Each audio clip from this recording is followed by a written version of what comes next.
Good morning. Welcome to another edition of Mark's Inspiration. Glad you could join me here today as always. And it's a sunny summer day in St. Louis, Missouri today. Hope it's wonderful wherever you are in the world. And today we are going to return to the book I wrote, The Power is Within, available on Amazon. Pick up your copy today.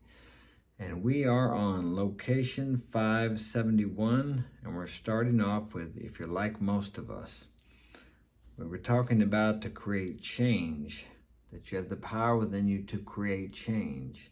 Only you can change yourself. No one can do your push-ups for you. You have to take the action.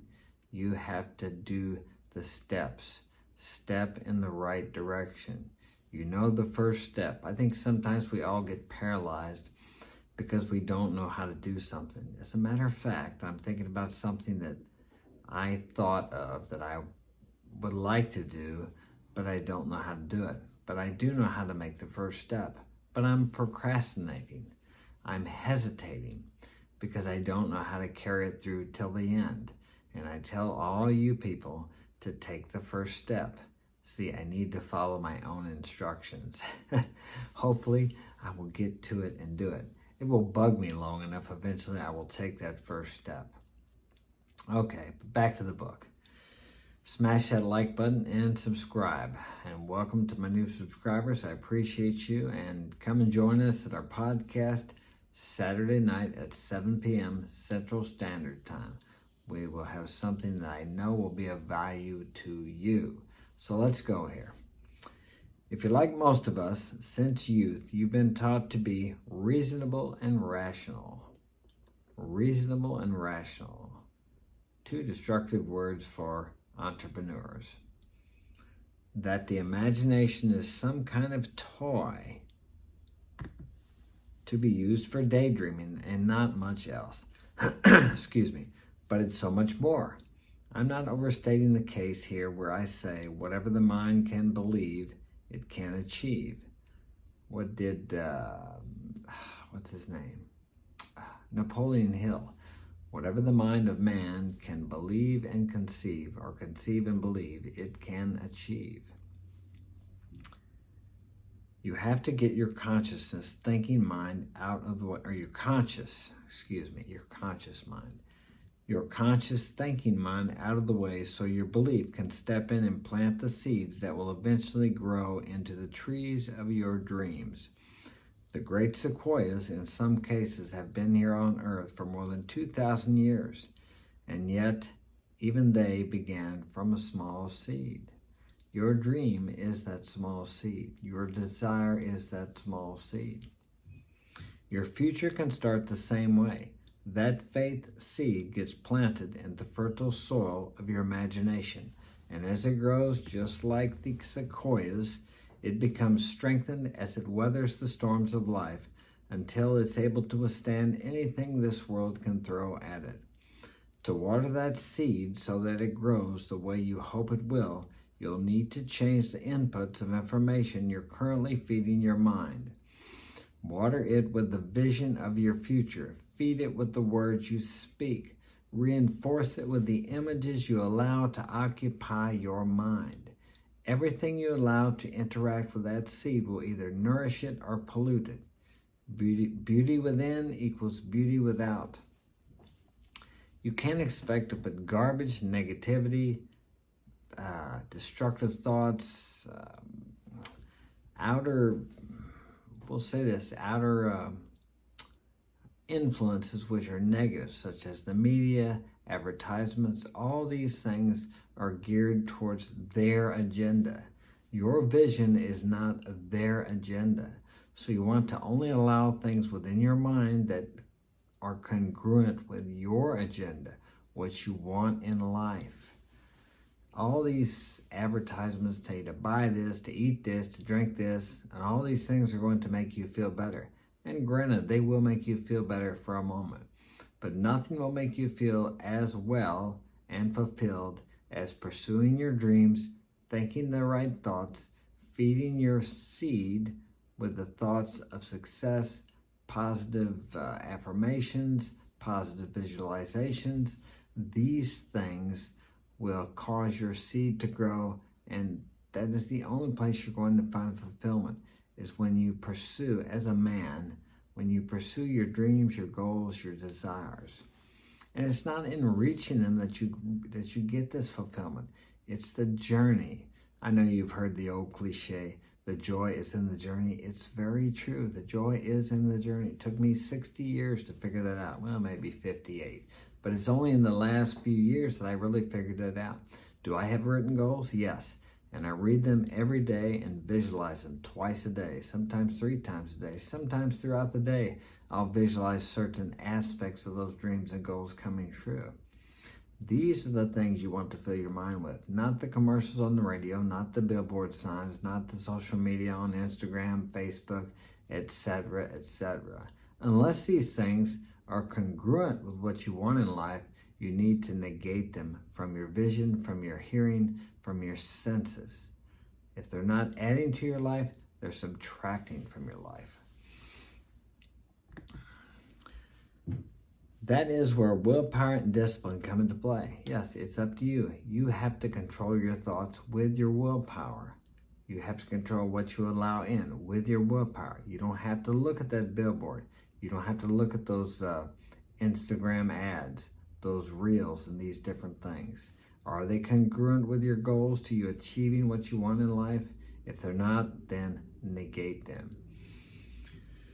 Okay, when the boss threatens to fire you because of someone else's screw up on the previous shift, it's hard to hold thoughts of love, tolerance, and peace. But what do you want in life? Do you want to compound the problems that come your way, or do you want to overcome them?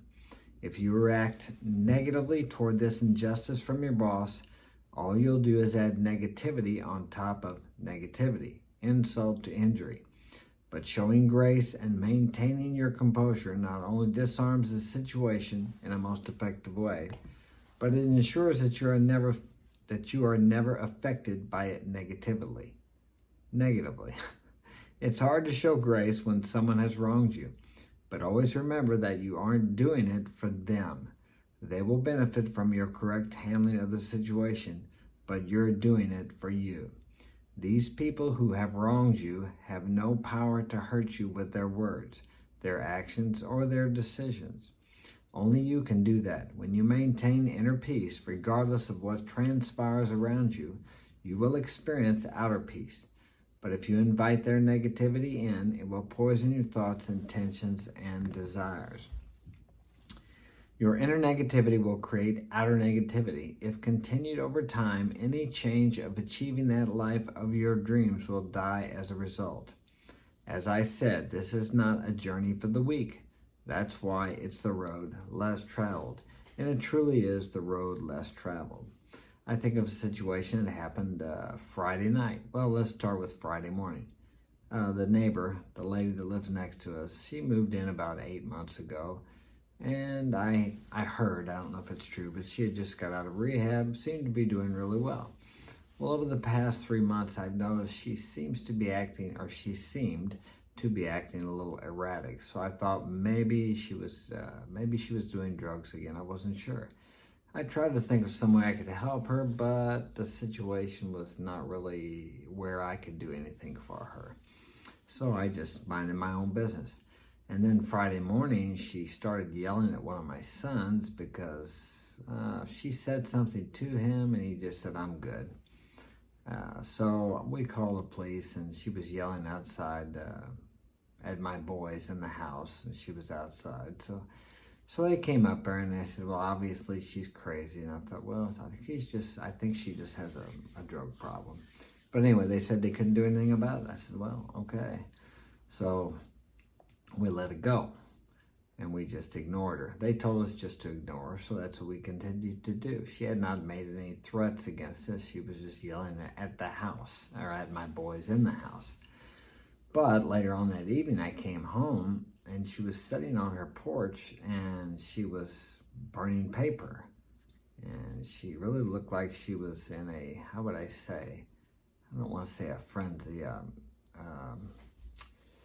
a disgruntled state, an angry state maybe, and she was talking some sort of gibberish, and then she started burning the paper and saying she was going to burn up my boys and burn my house down with the kids in it and feed my kids to her dog or eat them, or I don't know, some crazy stuff, okay?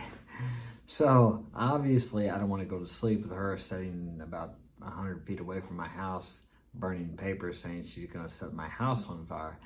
So I stood there with a couple of the boys and I just videoed it. So I got her saying that she was going to burn the house down or burn my kids up or something like that. I called the police and they came up there and I showed them the video and they said, well, that's all we need. So long story short, it took them about an hour and a half to get her out of the house. She would not come out. They finally got her out. They cuffed her up and I'm sure they took her for a psychiatric evaluation. So I hope she gets some help because I don't think she's a bad person. I just think maybe she's got to using some drugs and they got the best of her. So, hey, we've all acted crazy in our life. I can't say I've never threatened to burn anybody's house down, but I've probably thought about it. So I wasn't able to help her directly, but maybe that will help her, as opposed to, let's say I would have just got angry and went over there and confronted her and yelled at her. We have to realize that people like this are sick, spiritually sick or emotionally sick or something. So, and they don't really want to hurt anybody. I mean, they're acting like it, maybe they would hurt someone, but you have to understand that the person that is hurting the most is themselves. And the only reason they're lashing out to hurt other people is because they have been hurt and they are hurting. I know her son, he was there for a while too, and he has some problems also, and he would do a lot of yelling out there also. But for the grace of God, there go I. I must remember that. You never know what these people have had to go through in their lives and why they are like they are today. Sure, as we all get to be adults, we're all responsible for what happens to us, but we're all at a different stage of growth in our spiritual journey, our life journey, our metaphysical journey, however you care to look at it. And we must be tolerant of other people who don't do what we think they should do. And as I'm telling you this, I'm telling myself because I need to realize that too. Because although these people didn't bother me emotionally, I had a little fear about going to sleep without, someone watching. I didn't want her to burn my house down with me in it, of course, and the kids. But when I think more of the people that have hurt me, let's say or that I have felt hurt by, because no one can hurt you without your permission. On an intimate relationship, or intimate basis, I have to realize, and we all must realize, that these people didn't get up in the morning and say, you know what, I'm going to go hurt Mark today, or I'm going to go hurt Jane today, or I'm going to go hurt Bill today. They didn't get up with that intention. Now, I'm not saying people don't intentionally hurt people, but even those people have been hurt. They're only lashing out because they're hurting inside. Now, it doesn't make you feel any better if that hurt comes out on you. And most of the time, the people they hurt are the people they love the most. So I guess you could look at it that way. If the person you love is being angry or hurting you, it's probably because they feel safe with you, comfortable with you, and they love you the most. And they feel safe enough to do it with you as opposed to the person outside. That doesn't justify or make it right what they do. Right or wrong is really in the eyes of the beholder, so to speak.